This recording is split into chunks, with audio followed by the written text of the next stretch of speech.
نن خو منازه ځای ته بیا څه نه خبر د بچا په دغه ولاړ یا په جو کې لکه ته دونه ساعت و چې ان شاء الله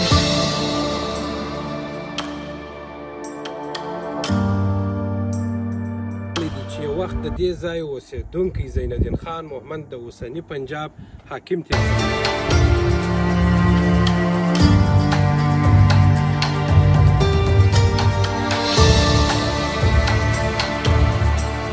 چې د سیف الدین صاحب په وینا باندې دغه د افغانستان په معاصر تاریخ پورې تړاو نه لري بلکې پر الپی او سرش شوی دی د افغانستان پر معاصر تاریخ باندې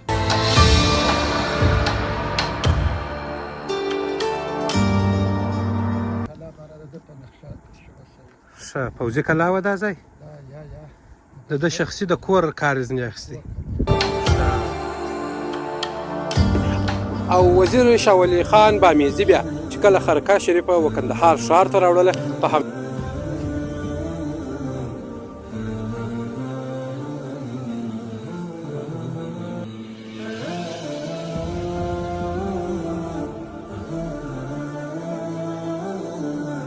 نن د کندهار ډېرې جالبې او تاریخي سیمې ته ورځو چې د کندهار ښار په دامان ولسوالۍ کې موقعیت لري د محمندو کلی دي او ځینې داسې نورې سیمې دي چې هلته ورسو د هغه ځای په باره کې به انشاءالله دقیق معلومات درکو زه تر اوسه پرې خپله نه یم ورغلی خو چې څونه مې اورېدلي او لیدلي دي د خلکو څخه وایي ډېر یو تاریخي ځای دی او ډېر په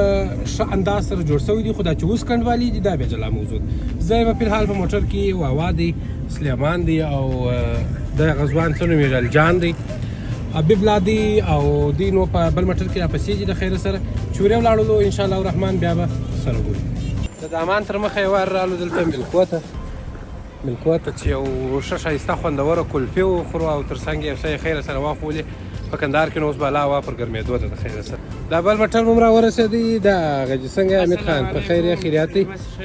نن خو منازه ځای ته بیا څه نه خبر د بچا په دغه ولاړ یا په جو کې لکه ته دونه ساعت و چې ان شاء الله ډېر تاریخي ځای دی او چې ورې مې تاریخ درته بیان کړي بیا بیخي خوند پسکور وایي یا هغه خو لرې دی یا ته بیا بله ورځ د خیره سره دامان ته ځو د مومندو کلي ته د مومندو کلي ته بې شکه موږ خو نه دی لیدلی ته بیا راباندې ووایې بالکل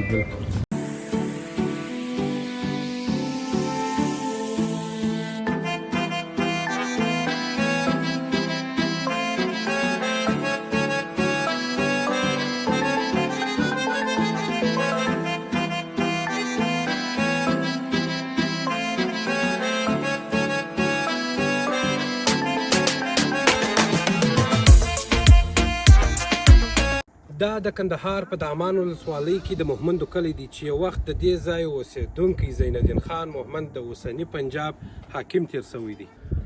خو اوس یې د هغه زین الدین خان د کلي څخه یوازې دغه کنډوالې پاته دي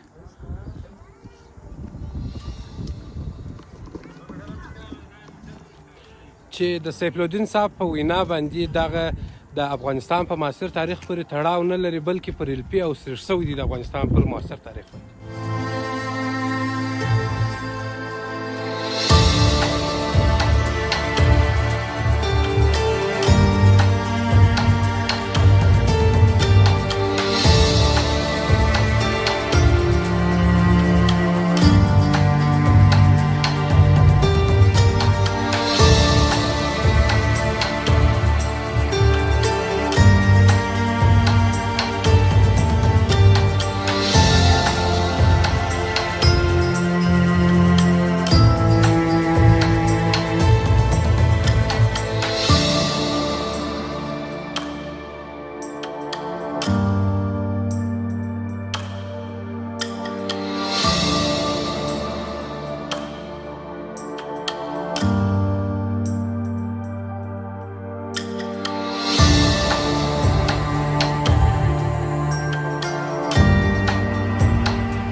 مومندو کلی مو هم ولیدی. اوس زو د ګړۍ مسجد ته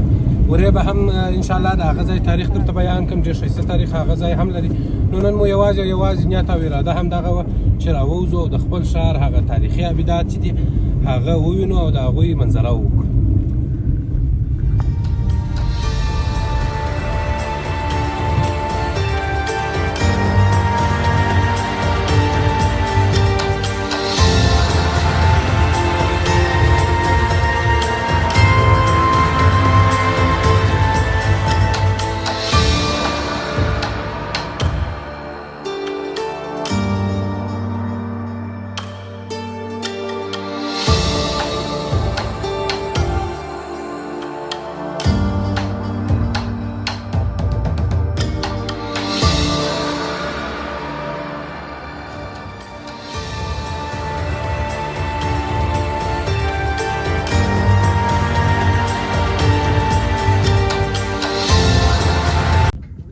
احمدشاه بابا ښه ښه ښه ښه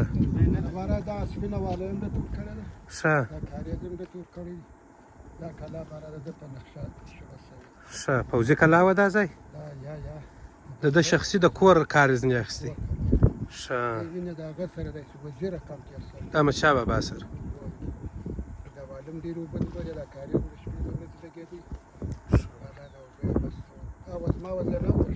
ښه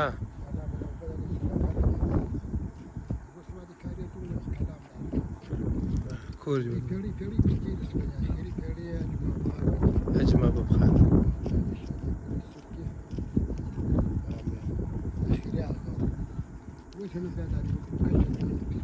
ښه اوس هم د هغه کشر نسل کورونه یې دلې دي. ښه ښه ښه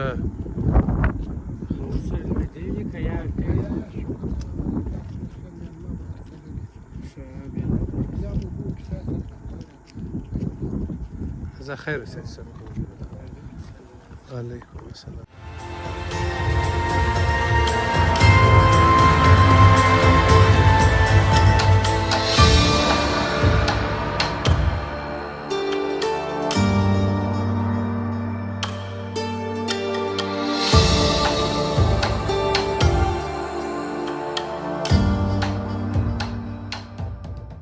اعظم کلا خو مو هم دا د ولیدله. اوس ورځو د ګړۍ مسجد ته. هغه مسجد ته به ورسو انشاءالله بیا به د هغه ځای تاریخ ورې درته ووایو.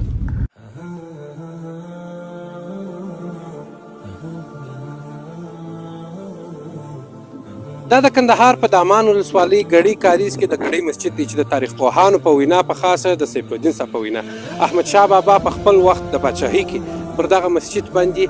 3 ورځې او 3 شپې تېرې کړي دي. او وزیر شاه ولي خان بامیزي بیا چې کله خرقه شریفه و کندهار ښار ته راوړله په همدې مسجد کې د یو څه وخت لپاره ایښې وه تر څو دلته هوسایو کې بیا د دې ځای څخه وه خرقې شریف یعنې د کندهار ښار و زړه ته وړېده.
حاجي مولوي صاحب ښه یاست؟ په خیر یاست؟ خیریات دی؟ دا کوم مسجد دی؟ دا د ګړۍ د کلیز په نامه باندې دی. احمدشاه غازي د خرقه مرکز راوړی ښه چې ګړۍ وخت مشتق کړی دی. د لږ ګړۍ وخت سره د ګړۍ په نامه باندې د کلیز ښه ښه دا تاریخونه چې د خورا ډېر وخت شراس خرکا شریفه چې ښار ته راوړل یعنې د هغه در مخې یې ګړۍ دلته ایښې وه وخت تېر کړی دی وګړي په خطر باندې ښه پخوا خو دغه وسایل نو په اسانه باندې خلک وه کوم هغه مشران خلک چې هغه په دغه اسانه باندې راغلي چې ګړي سرحد کړي دغه په خطر باندې راځي د ګړي کاریز بنا وای نه کړ ښه ښه دا تاریخونه چې دی دا چا ودا نه بس کوم شغل د وخت ډېر کړی وه کلونه ښه ډېر کېږي ترمیمات یې سوي دي که یا پر هغه اندازه چې یا پر هغه تاریخ باندې هغه تاریخ باندې چې هغه ټول چې هغه وخت څخه بیا چاپته نه ده کولی یعنې د تاریخ یې تقریبا مثال د خبرې 245 کال څخه دغه سره هم 1155 کې احمد شاه غازي چې دغه هغه وخت کې شادۍ ژوندۍ او شادۍ شتون درلودی په دنیا کې نو دا د ګړۍ مسجد و درې تاریخي ځایونه مو نن په ویډیو کې در باندې ولیدله انشاءالله نور هم کوشش کوو چې د کندهار دغه رقم تاریخي ځایونه او تر هغه وروسته بیا د افغانستان دا رقم تاریخي ځایونه په تاسو باندې ووینو تر بیا د الله په امان